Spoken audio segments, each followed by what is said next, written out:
Сайн байцгаана манайхаа өнөөдрийн бичлэгээр хэдүүлээ. Аимшигын түүх үзүүлнэ. За тэгээ би аимшигын түүх айл хэдийн хайцсан байгаа. За тэгээд аимшигын түүхээ үзье. Энийг үзье. Ерөнхий спонсор Zscoin. Цахим сурталчилгааны шинэ соёл. Нэгэн сумын эмнэлэгт залуухан эрэгтэй совилогч тулгаа оройн ээлжийн гараагаа хүлээж авчгаад коридороор явж байжээ. Тэр дандаа шөнийн ээлжээр ажилтдаг байв. Учир нь шөнийн ээлжинд эмчнэрийн өгүүлхийг сонсохгүй, өвчтнүүдэд хоол хүнс эм хүргэхэд амар тайван нам хүн байдаг байв. Энэ шөнө хамгийн анхны өвчтөн хор тавдартай гэж онцлогдсон хөгшин эмэгтэй байлаа. Тулгаа өрөөнд ороход залуу бүсгүй түнтэй ярилцаж инээж байхыг харав. Орой минь димэ. Энэ юмнуудыг уугаарай гэж тэр хэлв. Гэтэл залуу бүсгүй совилогчид талархан инээмсэглэж харлаа.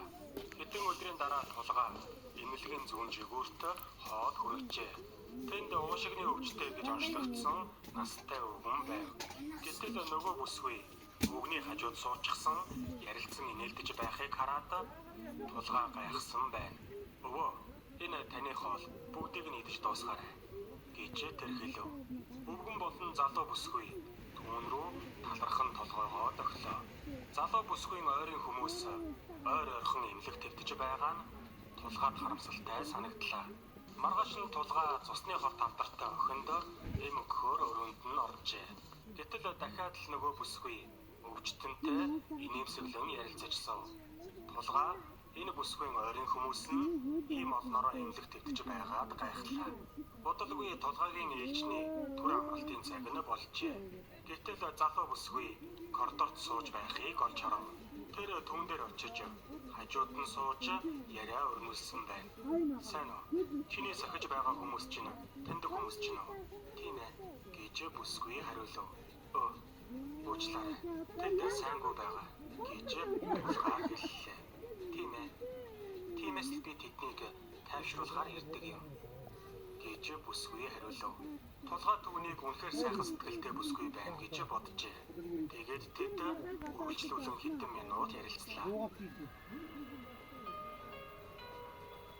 Тэгээд тулгаа чамайг тэдэнтэй ярилцаж байхад тэд маш тайван бас над жаргалтай байх шиг байдаг. Чи хүмүүсийн сэтгэлийг яаж сэргээхээ мэддэг бололтой. Бүсгүй хариулв. Тийм ээ. Тэдний өвчин зовлон удахгүй дуусгар болно гэдгийг хэлж тайвшруулах нь миний үүрэг.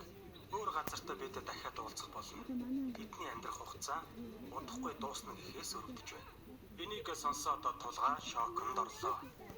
Удахгүй дуусна гэж юу гэсэн үг вэ? Гэж тулгаа асуув. Удахгүй чи харах болно гэж бүсгүй хариулв. Тулгаад хэлэх үг болцсонгүй. Тэгээд бүсгүй гараараа даллаж уучлаарай. Би явах болчихлоо. Орой болсон байна. Очиж уулзах ёстой өөр хүн байгаа гэв. Тулгаа төгтчин барин байж хэлв. За. Баяртай. Залуу бүсгүй цаашаага эргэтэл толгойных нь ард маш том нүх байх ба тэр тулгаа руу ирж хараад түүн рүү заагаад хэлжээ. Чиний амьдрах хугацаач бас удахгүй дуусна. 7 хоногийн дараа тулгаа ажилдаа явж байхдаа машинд дайруулсан юм. Тэр газар дээрээ нас баржээ.